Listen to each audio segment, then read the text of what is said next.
এরপরে যখন জাহান্নামের মধ্যে ফেলা হবে, জাহান্নামের ভীষণ আগুনের মধ্যে প্রতিটা নাফরমান যখন জ্বলতে শুরু করবে, তখন প্রত্যেকটা জাহান্নাম, এটাই আমার শেষ কথা, তিনটা কথা বলবে আল্লাহকে।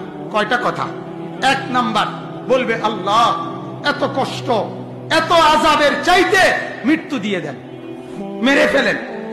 আল্লাহ বলবে, লা ইউখদা আলাইহিম ফায়ামুতু, না নাফরমান, জাহান্নামে কোনো মৃত্যুর ফয়সালা নাই, বেঁচে থেকেই আযাব সহ্য করতে।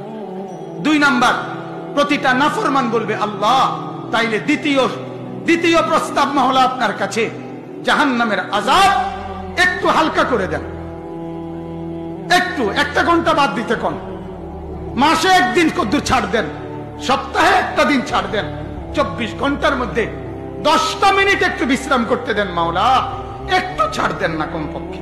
আল্লাহ বলবে, ওয়ালা ইউখাফফাফু আনহা মিন আযাবিহা, না রে নাফরমান, এক সেকেন্ডের জন্য আযাব হালকা করা হবে না।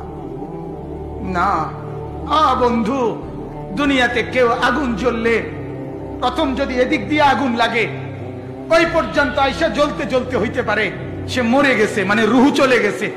এরপরে যদি তার পুরা বডি আগুনে পুড়ে জ্বলে একেবারে পাউডারও হয়ে যায়, কয়লাও হয়ে যায়, তার আর কোনো অসুবিধা নাই। প্রথমে কদ্দুরের বেলায় শুধু লাফাইছিল, যখন মরে গেছে এবার জ্বলে ছাই হইছে, কোনো টের পাইছে না। কিন্তু আল্লাহ বলে, আল্লাতী তাত্তালিউ আলাল আফইদা, জাহান্নামের আগুনে একই মুহূর্তে পুরা শরীর এবং ভেতরের কলিজা সুদ্ধা জ্বলতে থাকবে, কিন্তু এক সেকেন্ডের জন্য মৃত্যু হবে না।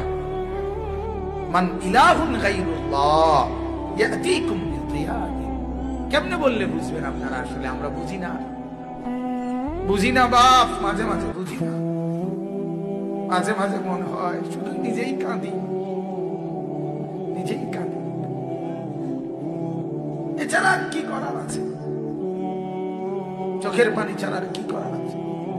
আপনারা এইখানেও যারা বসছেন, এই যত মাসন মাশাআল্লাহ সুন্দর করে বসছেন, কেমন সুন্দর হবে যদি জান্নাতে এরকম একত্রে বসা যায়।